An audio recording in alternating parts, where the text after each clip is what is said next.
The invitation felt like a summons, a return to a life she had barely survived. Naomi Hayes was walking into her 10-year reunion with nothing but a second-hand dress and a business that was barely breaking even. Her ex-husband Marcus, the man who had taken everything, was there dripping in designer brands and armed with a cruel laugh. He pointed at her, his voice booming across the ballroom, mocking her for choosing meaning over money. The entire class laughed. Naomi stood alone, shaking until the doors opened and the most powerful man in the state walked right past her. X smiled and said, "Hi, sweetheart." The invitation was thick, creamy cardstock with embossed silver lettering. It felt expensive, which was Naomi Hayes thought the entire point. It was an artifact from a different world, a life she no longer lived. Northwood. High class of 15-year reunion. She'd been divorced from Marcus Vance for 3 years, but in the stale air of her small flower shop, petal and stem. The arrival of this invitation felt like the ripping open of a barely healed wound. Naomi wiped a smudge of potting soil from the Grand Oak Hotel logo. The Grand Oak. Of course. Marcus and his parents were members. He'd probably helped choose the venue specifically so he could hold court on his home turf. "You gonna go?" Naomi jumped. Her best friend and part-time employee, Chloe, was leaning against a rack of terracotta pots sipping a lukewarm coffee. I don't think so, Chloe. What's the point? To see who got richest, who aged the best. Naomi tossed the invitation onto her cluttered workbench next to a spool of silk ribbon and a pair of shears. "The point," Chloe said, pushing her glasses up her nose, "is to walk in there looking like the goddess you are and show them that living well is the best revenge. Not living rich, living well." Naomi sighed, her gaze drifting to her reflection in the shop window. She was 33. Her face was fine, she supposed, but there were faint lines of stress around her eyes that hadn't been there when she was Mrs. Vance. Her hands, her greatest pride, were calloused and often stained green from stems her nails kept short and practical. She wasn't the polished, manicured woman who used to host charity luncheons. She was a woman who worked with dirt. Marcus had hated it. Their marriage had been a whirlwind. He was the high school quarterback, the golden boy from a family with good bones and old money. She was the quiet, scholarship-winning, artsy girl. Their union was seen as a storybook romance, but the storybook was a facade. The reality was Marcus's stifling control, his obsession with appearances, and his casual cutting cruelty. The divorce had been brutal. He'd called her naive in court. "She has no concept of money, Your Honor. She wanted to open a flower shop." His lawyers had painted her as unstable, a dreamer incapable of existing in the real world he dominated. He'd kept the high-rise condo, the stocks, the country club membership. Naomi had walked away with her small savings and a fractured sense of self. She'd poured everything into petal and stem. It wasn't just a shop, it was her sanctuary. She didn't just sell flowers, she sold comfort. She made grief bouquets for the widowed and hope arrangements for new mothers. Her work had meaning, but meaning didn't pay the escalating rent on her storefront. She was struggling, deeply, and Marcus knew it. He still had friends who reported back, and she had no doubt he was eagerly awaiting the chance to see her fail. "He'll be there, Chloe, with her." Her was Jessica, the 20-something paralegal from his law firm who had become his executive assistant and almost immediately his fiancée. She was sleek, blonde, and hungry. "So what?" Chloe argued, stepping forward. "Let him be there. Let them both be there. You are Naomi Hayes. You built a business from nothing. You survived him. You owe it to yourself to go." The conversation replayed in Naomi's head all week. Every time she delivered an arrangement, she felt the dread. Every time she paid a bill, she felt the inadequacy. The reunion was a stage, and she was being forced to perform a role she didn't want, the failed ex-wife. On Friday, the night before the event, she found herself in a high-end consignment shop. She couldn't afford a new dress from the boutiques she used to frequent. She combed the racks, her fingers brushing past sequins and silk. And then she saw it. A simple navy blue sheath dress. It wasn't flashy. It had no designer label she recognized. But it was elegant, timeless, and most importantly on the 70% off rack. It's perfect, she whispered. It was the dress of a woman who wasn't trying to impress anyone. A woman who was simply herself. She bought the dress a pair of matching heels from a discount store and decided she would go. Not for them, not for Marcus, but for the woman who worked with dirt and built a life however small from the ashes of her old one. She would walk in, have one glass of mediocre champagne, and walk out with her head held high. That was the plan anyway. Plans, as she well knew, had a way of falling apart when they made contact with Marcus Vance. The Grand Oak Hotel smelled like old money and lilies. The scent, a cloying funereal aroma, hit Naomi the moment she stepped out of her 10-year-old Honda Civic. The valet, a young man with a carefully neutral expression, had looked at her car with a flicker of disdain before turning his attention to the gleaming black Porsche that pulled up behind her. Naomi clutched her small borrowed purse and walked under the grand portico. The Northwood High 15-year reunion sign was professionally printed, pointing her toward the main ballroom. Her heart wasn't just beating, it was hammering a trapped bird against her ribs. The navy dress felt good, but as she saw other women emerging from Escalades and Teslas draped in shimmering fabrics and dripping with diamonds, her simple sheath suddenly felt like a school uniform. She pushed open the heavy oak doors to the ballroom. The noise hit her first. A wave of loud chatter, shrill laughter, and the dull thud of a generic 2000s pop-punk song. The room was vast, dominated by a massive crystal chandelier that cast a glittering, unforgiving light on everyone. Groups were clustered like islands, clutching drinks, their heads swiveling, scanning and assessing. It was high school, but with more expensive alcohol. Naomi grabbed a flute of champagne from a passing waiter's tray and retreated to a corner, positioning herself behind a large potted palm. She took a sip. It tasted as cheap as she'd expected. Naomi Hayes, is that you?" Naomi stiffened. She turned to see Sarah Jenkins, now Sarah Petrov. In high school, Sarah had been the head of the gossip mill. Now she looked like she'd been sculpted from beige marble. Her blonde hair was pulled into a severe bun, her dress was a tight bandage-style number, and a formidable diamond ring glittered on her hand. "Sarah, hi. You look exactly the same," Naomi said, attempting a smile. "Oh, you're sweet." Sarah trilled, air-kissing the space near Naomi's cheek. "I've just been so busy with the foundation. My husband Dmitri, he insists I run it. It's exhausting." She leaned in, her perfume overwhelming. "My God, it's brave of you to come. I mean, after everything. We all heard." Brave. The word was a scalpel. "It's just a reunion, Sarah," Naomi said, keeping her voice level. Of course. Oh, look, there's Ben." Sarah waved frantically. Ben Carter, once a scrawny AV Club nerd, had clearly glowed up into a tech bro. He wore a blazer over an expensive t-shirt, his hair artfully messy. He was loud, gesticulating wildly as he talked. "And I told the VC, I said, if you don't 10x this seed round, you're missing the boat." And they did. Ben boomed, joining them. He glanced at Naomi. "Hey, Hayes. Long time." "Hi, Ben." "So," Ben said, his eyes doing a quick dismissive scan of her dress. "What are you up to? Still in town?" "I heard you.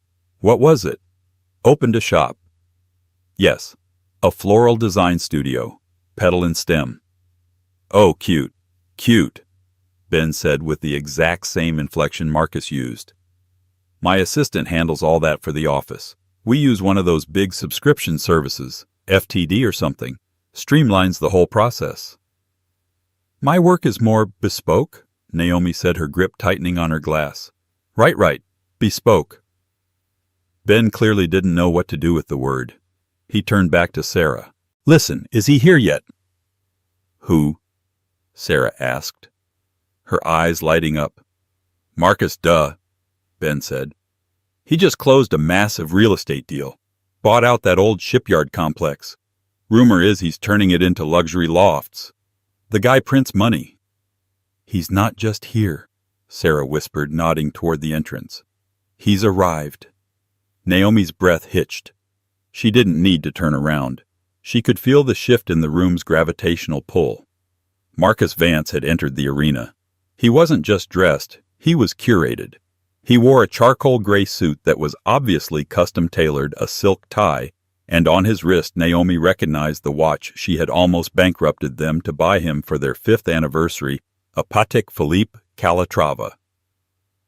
And on his arm was Jessica. She was stunning in a sharp, intimidating way. Her dress was fire engine red and cut low, her blonde hair sleek and center-parted. They looked less like a couple and more like a high-stakes merger. Marcus scanned the room, a practiced political smile on his face, a king surveying his court. He accepted a backslap from one of the old football players, kissed Sarah's hand, and then his eyes found Naomi. His smile didn't fade. It sharpened. It became something predatory. He had been waiting for this. He disengaged from Jessica, patting her on the arm, and began to walk toward Naomi. Every step on the polished floor echoed in her ears. The click Sarah, Ben, and a few others instinctively turned to watch. The music seemed to fade. The air grew thick and heavy. This wasn't a reunion, it was an execution, and she was the one on the scaffold. Marcus stopped a few feet from Naomi, a theatrical look of surprise on his face. He held a glass of what looked like expensive scotch, the ice clinking softly. "Well, well, Naomi Hayes, I honestly didn't think you'd have the nerve." His voice was exactly as she remembered, smooth, confident, and dripping with condescension. It was the same voice he'd used to tell her she was too sensitive when she cried, the same voice he'd used to charm the judge at their divorce hearing. "Hello, Marcus," Naomi said. Her own voice sounded thin, a pale thread in the rich tapestry of the ballroom. "It's Vance," Sarah Jenkins corrected from the sidelines, giggling. "Oh, wait, no, not for you. How awkward." Marcus chuckled, a low, appreciative sound. "It's fine, Sarah. We're all adults here. No hard feelings. Right, Naomi?" He took a step closer, invading her personal space. She could smell his cologne, the same Tom Ford scent she had bought him. "I'm just here to see old friends, Marcus. Please excuse me." She tried to step around him. He blocked her path, a casual, almost lazy movement. "Whoa, hold on. We're just catching up. We haven't seen each other since—" What was it? Oh, right, court. The group around them, Sarah, Ben, and 2 other former classmates Naomi barely remembered, laughed. It was an ugly sound. "This really is something," Marcus continued, gesturing at her with his glass. "You here, at the Grand Oak. Must be a change of pace from that. What do you call it, your studio, that little shoebox on Miller Street?" Naomi felt the blood drain from her face. He knew her street. He'd been keeping tabs. "It's a good location," she said, her nails digging into her palms. "Is it?" Marcus raised an eyebrow. "Because I heard you were—" How did my guy put it? "Struggling with overhead. Sounds fancy for going broke." "My business is fine, Marcus." "Is it?" He pressed, his smile widening. He was enjoying this. This was his sport. "Because, correct me if I'm wrong, but you're standing here alone in a—" What is that, by the way? Is that from that consignment shop you always loved? The one with the sad-looking mannequins? It was a direct hit.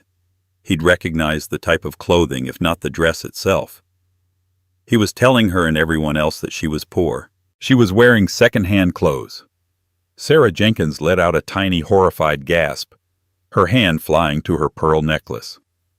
Ben Carter just smirked, shaking his head. "Marcus, stop it," Naomi whispered, her voice shaking. The humiliation was a physical thing, a hot, creeping flush that spread from her neck to her cheeks. "Stop what? Stating facts." He swirled his scotch. "I'm just making an observation. You're the one who is always going on about meaning. Remember that our last big fight? I don't want all this money, Marcus. I want a life with meaning." He mimicked her voice in a high-pitched, mocking tone. The group roared. "Well, you got it, sweetheart." He sneered, the term of endearment now a poisoned dart. "You got your meaning." And I got the condo, the portfolio, and a new fiancé who understands that meaning is a luxury you earn. He pointed over to Jessica, who was now schmoozing with a local city councilman. See that's a VP at my new fund, Vance Capital Partners. We just closed a $40 million acquisition this morning. We're flying to a private island on Monday to celebrate. But hey, he turned back his face, a mask of false sympathy. You have your flowers. Naomi couldn't speak. Her throat was closed. Tears were burning the backs of her eyes, and she refused to let them fall. She would not give him the satisfaction. She was trapped. The circle of laughing faces was tightening around her. Ben, Sarah, all of them. They were feeding on her humiliation like sharks. I have to go, she managed, her voice cracking. "Aw, so soon," Marcus said, blocking her again. "But the party's just getting started. We haven't even talked about the old days. Remember when we were prom king and queen? You were so full of potential then. It's a shame to see how it all turned out." He reached out as if to touch her shoulder. Naomi flinched, recoiling as if struck. "Don't touch me." The words were sharp, and for a second the laughter died. Marcus's smile wavered, his eyes hardening from cruel amusement to genuine anger. "Touchy," he said, his voice dropping. "Still the same oversensitive Naomi. You know I did you a favor. I cut you loose. You would have drowned in my world. You're just not built for it. You're small. Your life is small." He leaned in, his voice a low hiss meant for her, but loud enough for the circle to hear. "You're a failure, Naomi, and everyone here knows it. Now run along. Go play with your daisies." He turned his back on her, a gesture of final, absolute dismissal. He raised his glass to the group. "Now who wants to hear about the shipyard deal?" The group's attention snapped back to him, the alpha, the winner. They laughed at his next joke, their backs now turned to Naomi. She was dismissed. Erased. She stood there frozen for a long second. The shame was suffocating. She could feel the stares of other people in the room who had witnessed the exchange. She was the reunion's tragic figure, the punchline. Her plan to hold her head high was in ruins.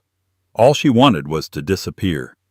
Clutching her purse, Naomi turned and fled. She didn't run, but she walked as fast as she could, pushing through the crowd, ignoring the few people who tried to say hello. She made a beeline for the exit, but her path was blocked by a sudden commotion near the main entrance.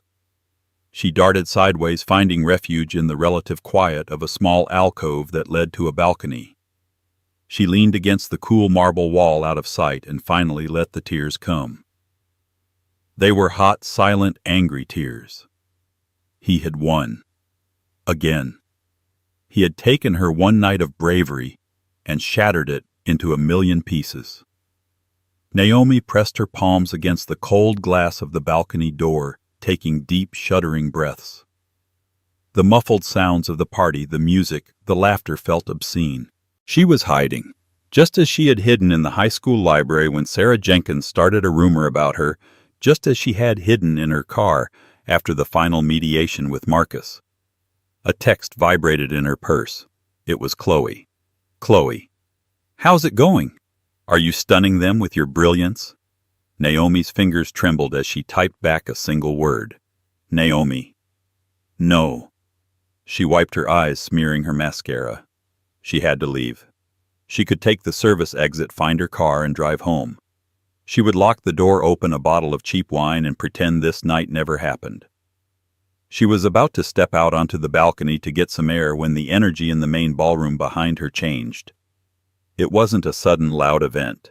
It was a rapid decrease in volume, as if someone had slowly turned a dial on the room's ambient noise. The boisterous chatter faded into urgent, hushed whispers. The pop-punk song was abruptly cut off. Naomi turned, peering from her alcove back into the room. People were turning almost in unison toward the main entrance. Even the clique surrounding Marcus had dissolved.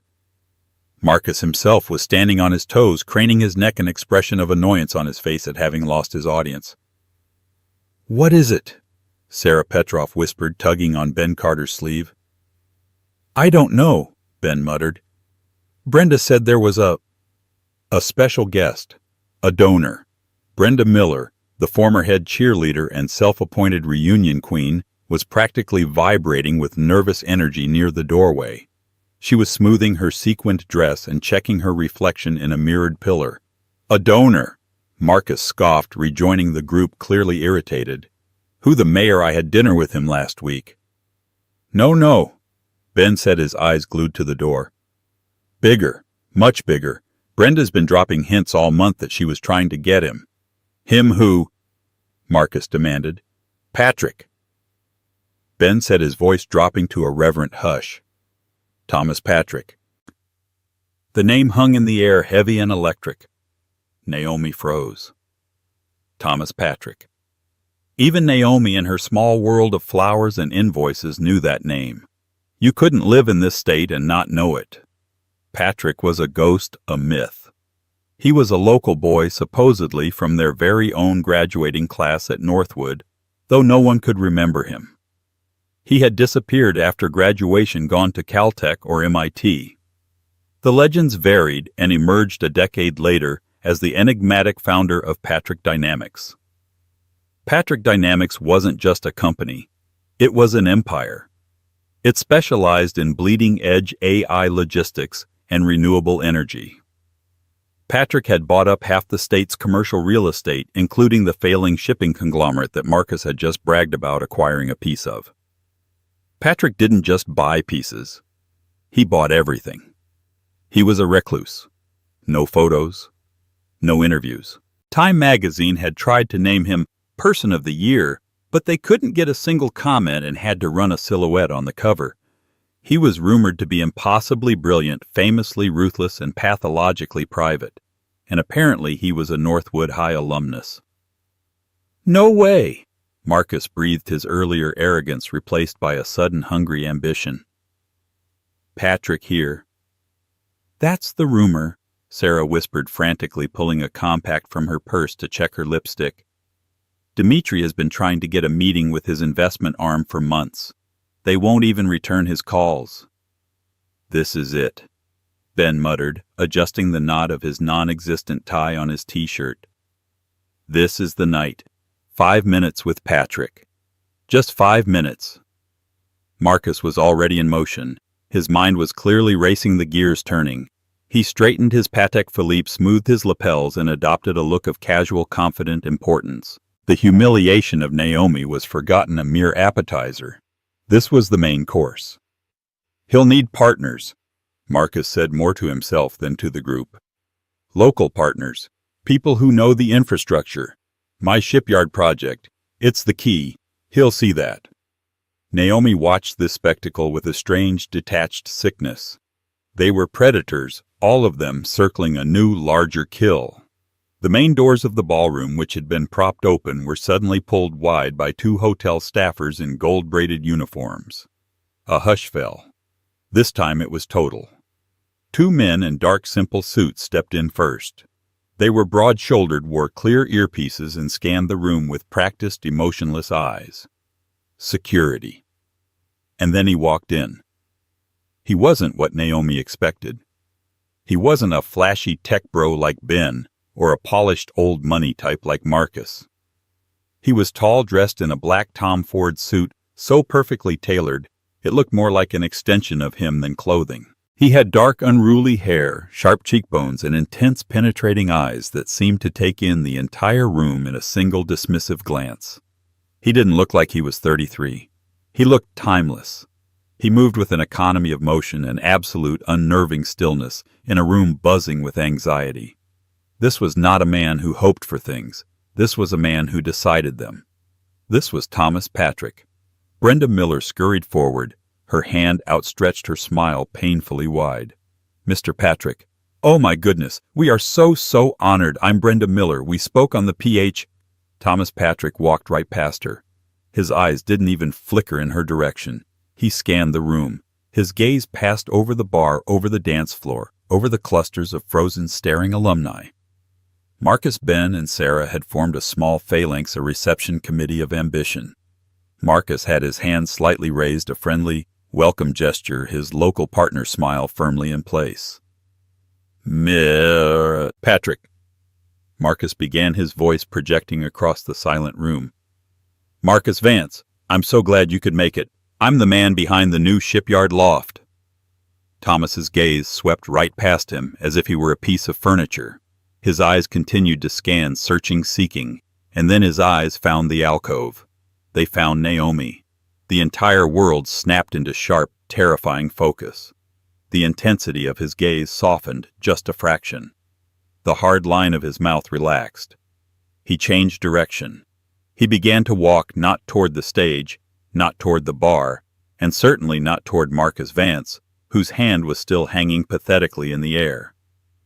He walked directly toward the dark alcove where Naomi was hiding, her heart threatening to burst from her chest. Time seemed to slow down and stretch. The only sound in the vast ballroom was the quiet, measured click of Thomas Patrick's leather-soled shoes on the marble floor.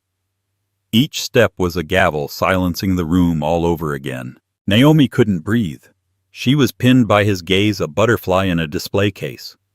She watched him cross the 50 feet that separated them, his 2 security guards fanning out slightly, creating an invisible perimeter. She saw Marcus's face out of the corner of her eye. His welcome smile had frozen, curdling into a mask of pure, unadulterated confusion. His hand, still half raised, looked ridiculous. Sarah Petrov's jaw was slack. Her perfectly lined lips parted in a silent O. Thomas didn't look at them. He didn't look at anyone. His focus was entirely, devastatingly on Naomi. He stopped 2 feet in front of her. Up close, he was even more intimidating. He was taller than she'd realized, and his eyes were a deep, dark brown. He looked tired, she thought. The lines around his eyes were more pronounced than they were on the phone. The entire reunion, 150 people, was staring. They were watching the reclusive billionaire who had ignored the welcoming committee, ignored the most successful men in the room, and cornered the reunion's resident failure in a dark alcove. Naomi could feel their thoughts. Is he going to have her thrown out? Does she work for the hotel? Did she do something wrong? Marcus, recovering slightly, started to move forward. Mr. Patrick, sir, I think you're mistaken. This is just... One of Thomas's security guards, without even looking at Marcus, put a hand up. A simple, flat palm. Marcus stopped dead, his face flushing crimson. Thomas's intense expression finally broke. A small, genuine smile. A smile Naomi knew well, touched the corners of his mouth, transforming his severe face into something warm, something human. He reached out, not to shake her hand, but to gently touch her elbow. "Hi, sweetheart," he said. His voice was quiet, but in the dead silence of the room it carried like a gunshot. "I'm so sorry I'm late. The traffic from the airfield was terrible." Naomi finally let out the breath she had been holding. The hot tears of humiliation that still stained her cheeks were instantly replaced by a new, overwhelming wave of relief. She gave him a watery, shaky smile. "Thomas, you came." "I told you I would," he said softly. He glanced at her face, his smile fading as he registered the tear tracks and the redness in her eyes. "Are you all right? You look upset." I'm okay now," she whispered. His gaze hardened. He looked up, his eyes sweeping over the frozen tableau of the clique just a few feet away. He saw Marcus, his face a grotesque mask of shock and rage. He saw Sarah, her eyes wide with disbelief. He looked back at Naomi. "Who?" he asked. Just one word. Naomi didn't have to answer. Marcus, his brain finally processing the scene, sputtered. Sweetheart, what? Naomi, you know Thomas Patrick." Naomi straightened. The simple act of Thomas standing next to her, his hand still a warm protective pressure on her arm, felt like a suit of armor. She was no longer the small, failed flower shop owner. She turned her back to the alcove and faced her ex-husband. "Marcus Vance," she said, her voice clear and strong, finding its power for the first time in years. "I'd like you to meet my My friend. Thomas Patrick. Thomas, this is Marcus, my ex-husband. The words ex-husband landed with the force of a physical blow. Thomas Patrick's expression went from concern to a cold, dangerous calm.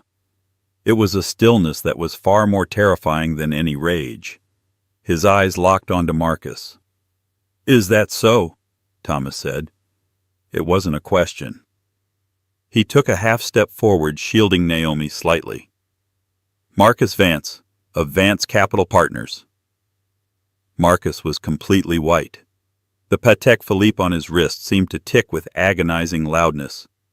You've heard of my fund," he stammered, his mind clearly scrambling to find a new angle, a way to salvage this. "I've heard of it," Thomas said, his voice flat and cold. "My risk assessment team flagged it last month. Over-leveraged, volatile, and based on projections that border on fantasy. My chief analyst advised me to stay far, far away. It was a complete clinical and brutal dismantling. In 20 seconds, Thomas Patrick had declared Marcus's entire career, his entire identity, a sham. Ben Carter looked like he was going to be sick. Sarah Petrov actually took a step backward, as if the failure was contagious. "Now," Thomas continued, his voice dropping, "Ms. Hayes looks upset, and I find her standing in a corner just after you and your friends." He gestured to the clique. "We're speaking with her, so I'm going to ask you once. What did you say to her?" Marcus couldn't speak.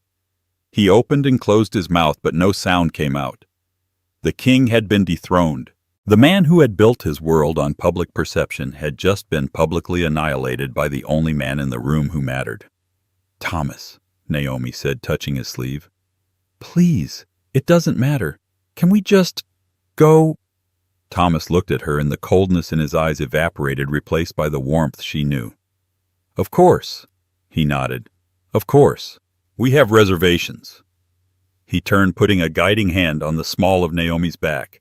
He started to lead her toward the main exit, his security team falling into step, clearing a path through the stunned, frozen crowd. They walked directly past Marcus.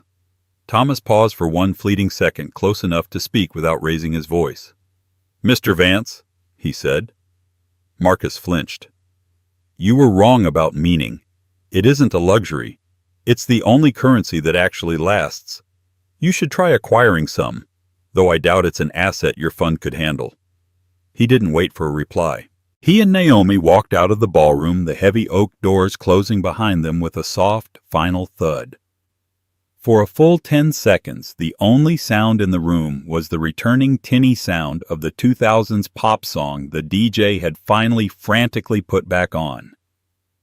Then Sarah Petrov, her voice a high-pitched, incredulous squeak, broke the silence. "Oh, my God."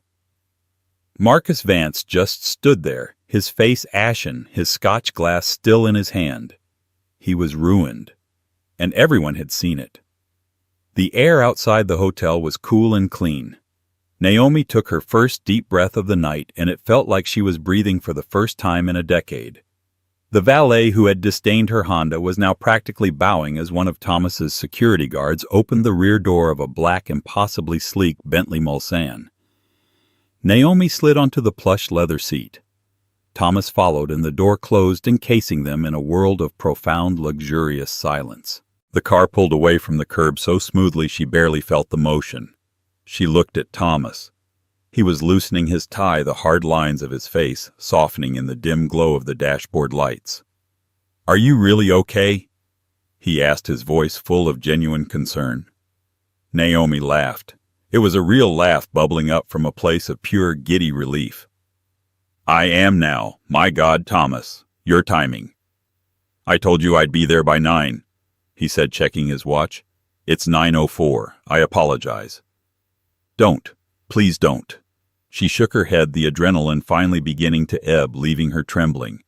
You heard him, didn't you? What he called me." Thomas's expression darkened. "I heard, sweetheart. It was presumptuous of him. It's what he called me when he was about to be his cruelest, Naomi whispered. "And then you called me the same thing. You reclaimed it." He looked at her, his dark eyes serious. "It's what you are." They drove in comfortable silence for a few moments, the city lights blurring past the tinted windows. "How did you know?" Naomi asked. "How did you know?" "About his fund, over-leveraged." Thomas shrugged as if it were nothing. "When you told me your ex-husband's name last week, I had my team run a standard background diligence. I don't like surprises." He paused. "The man's a peacock. He's built a fantasy on short-term debt and market speculation. He was going to implode within 6 months anyway. I just pointed it out." Naomi stared at him. "You had him run." "It's just protocol, Naomi. I have to know who is in my orbit. And," he added, his voice softer, "I have to know who hurt you." The immensity of his world, a world where a person could be run like a stock analysis, was dizzying. But the motive behind it, that was purely simply protective. She had met him on the worst day of her life. It was a year ago, 6 months after her business had almost gone bankrupt. A man had walked into Petal and Stem on a rainy Tuesday. Naomi hadn't recognized him. He wasn't a billionaire. He was just a man in a gray hoodie and jeans, his face haggard with grief. He'd stood in the middle of her shop, looking lost. I need flowers," he had stammered. "For a hospital." Naomi, seeing the raw pain in his eyes, had stopped misting her ferns. "Tell me about her," she had said gently. He'd talked for an hour. His name was Thomas. His younger sister Clara was in hospice. She had cancer. She was fading. He didn't know what to do. He was the fixer, and this was the one thing he couldn't fix. Naomi hadn't tried to sell him the most expensive roses. She'd listened. She'd learned that Clara loved the smell of the woods after a rain, that her favorite color was pale yellow. Naomi had made an arrangement of delicate yellow freesias for joy pine and rosemary for remembrance, and a strong, beautiful life, and soft, mossy green ferns. She'd called it Clara's Walk. Thomas had paid in cash and left. He came back a week later. His suit was dark, his eyes red-rimmed. Clara had passed. She loved them," he'd said, his voice thick. "She woke up for a few minutes, and she smiled. She said it smelled like home. It was the last beautiful thing she saw. Thank you." He'd stood there, this powerful broken man, and wept in her little flower shop. Naomi had made him tea, and just sat with him, saying nothing. After that, he'd become a regular. First it was just Thomas, the quiet, sad man who ordered flowers for his sister's grave. Then he started ordering massive arrangements for his office. "I hate the sterile feel," he'd said. "I want it to feel like this, like your shop." Patrick Dynamics became her biggest client, their weekly orders single-handedly pulling her out of debt. But he never acted like her client.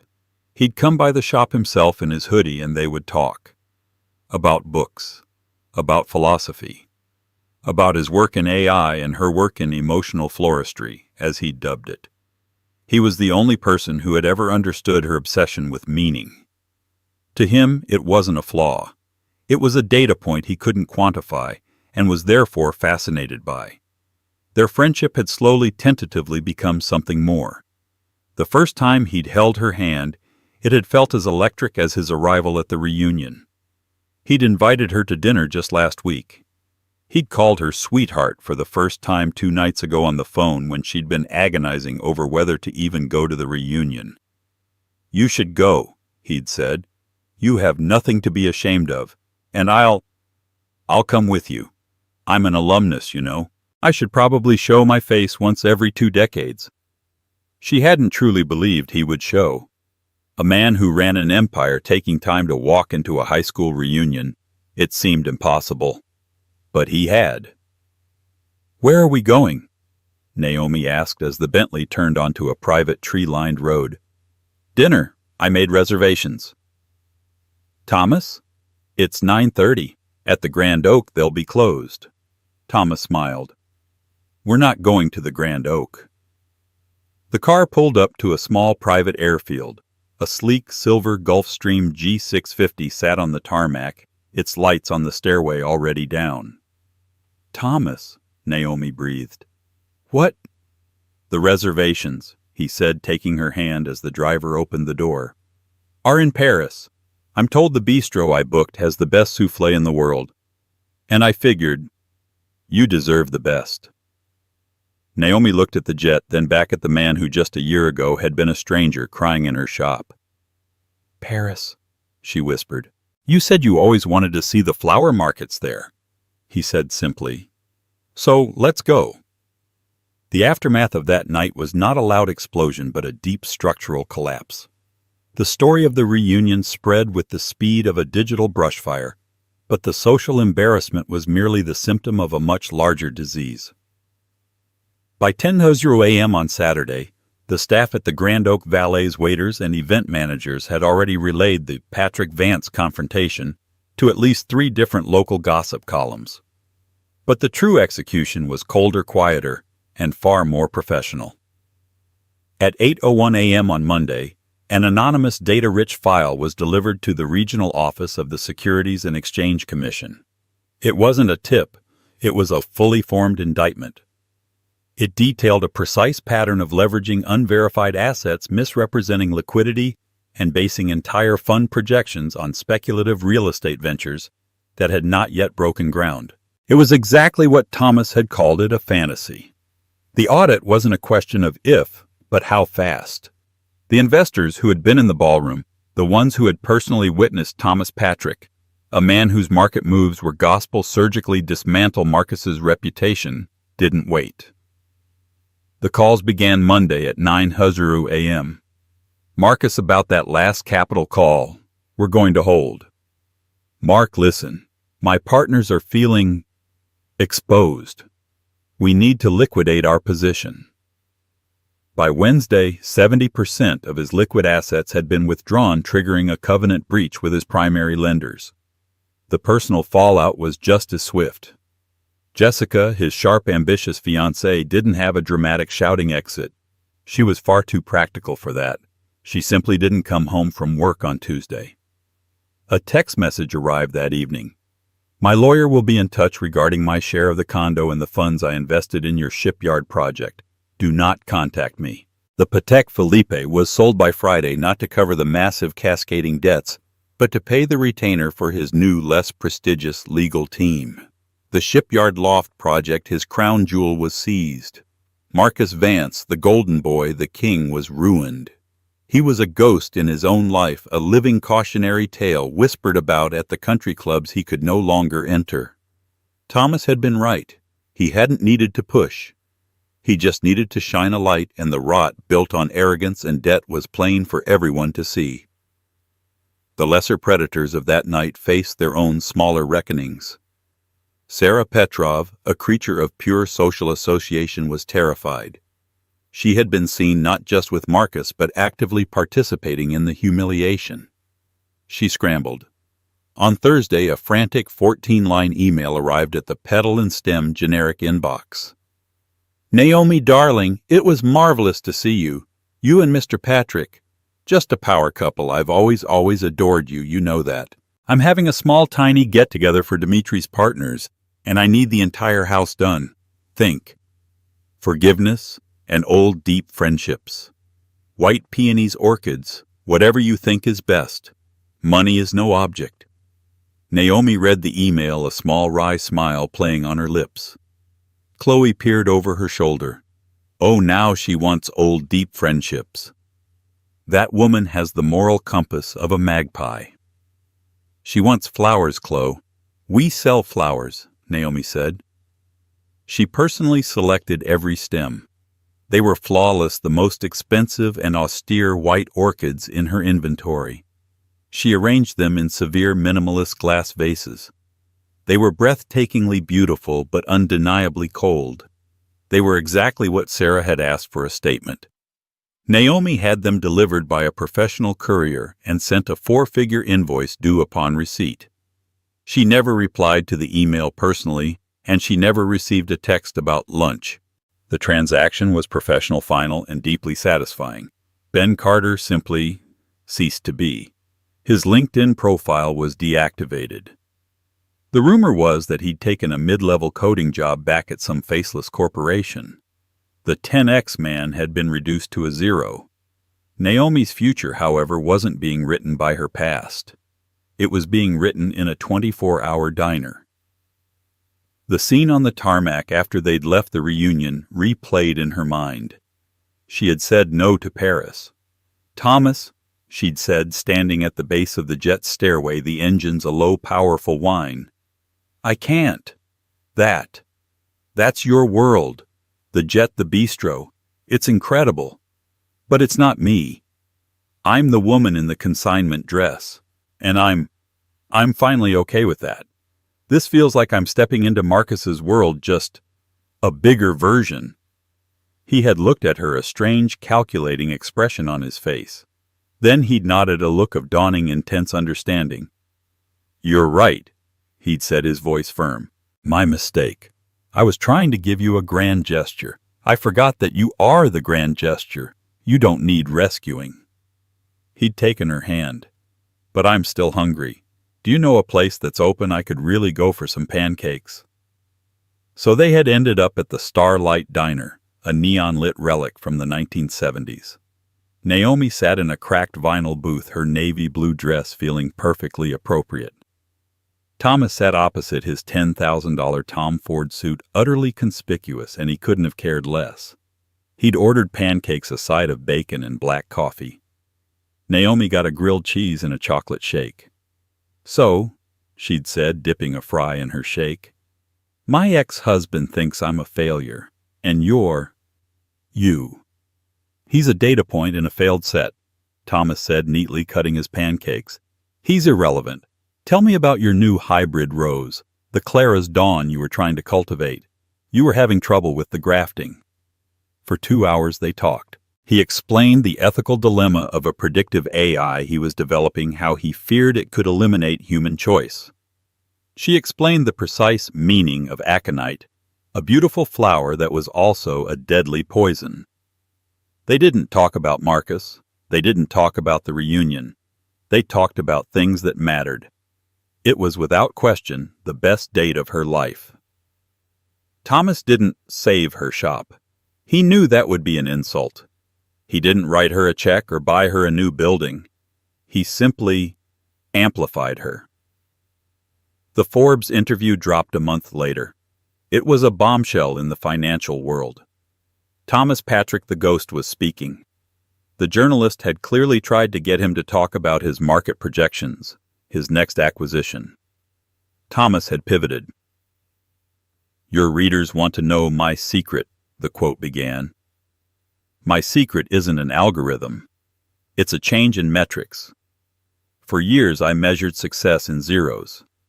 Then I met a woman who was measuring it in human connection. My most valuable consultant isn't on my payroll. She's a floral designer named Naomi Hayes. She runs a small shop called Petal and Stem." The article continued. "I went to her at my lowest point, and I was trying to solve grief to win it. Naomi taught me that grief is a state to be moved through, not a problem to be fixed.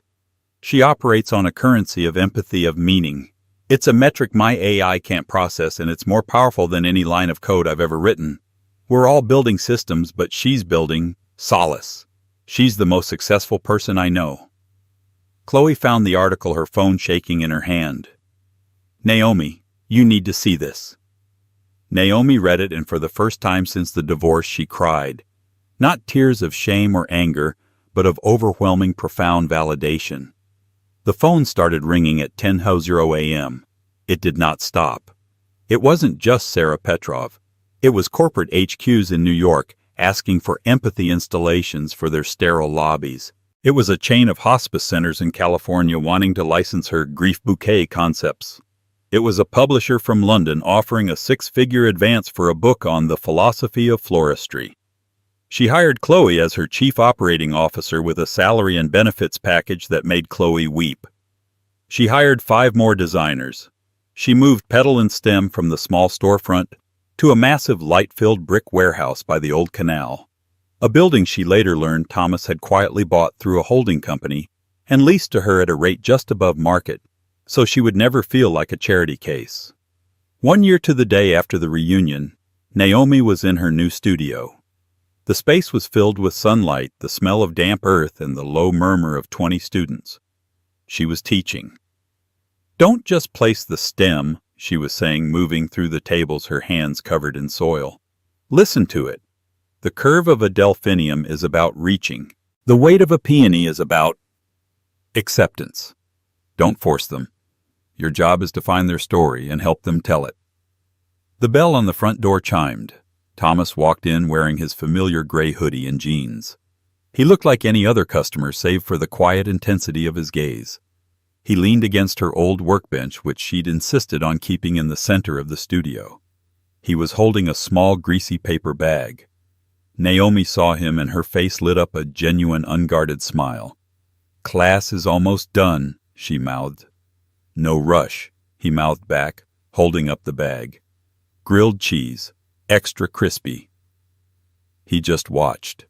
He watched this woman who had been mocked for choosing meaning, now commanding a room, building an empire from that very concept. She was radiant, confident, and grounded. She was not the polished wife Marcus had tried to sculpt. She was not the broken woman in the consignment dress. She was Naomi Hayes. As she laughed at a student's question, her hands stained with dirt, Thomas felt a profound sense of peace. He, the man who could buy and sell cities, knew with absolute quantifiable certainty that he was the richer one in the relationship. She hadn't needed his money or his power. She had just needed the space to grow. And he in turn had found the one thing he couldn't build: a home. And so Naomi's story shows us a powerful truth: the world will always try to tell you what success looks like. People like Marcus will always measure life by watch brands and bank accounts. But real value, the kind that lasts, is built from something different. It's built from integrity, from kindness, and from staying true to your own meaning, even when you're standing alone. Naomi's greatest victory wasn't the billionaire who came to her rescue. It was that when he did arrive, he found a woman who had already built the very thing his money couldn't buy. What did you think of Marcus's downfall? And what's the best revenge, success, or just being happy? Let me know your thoughts in the comments below. If you love this story of justice and finding strength, please hit that like button, share this video with someone who needs to hear it, and be sure to subscribe for more real-life drama every week. Thank you for listening.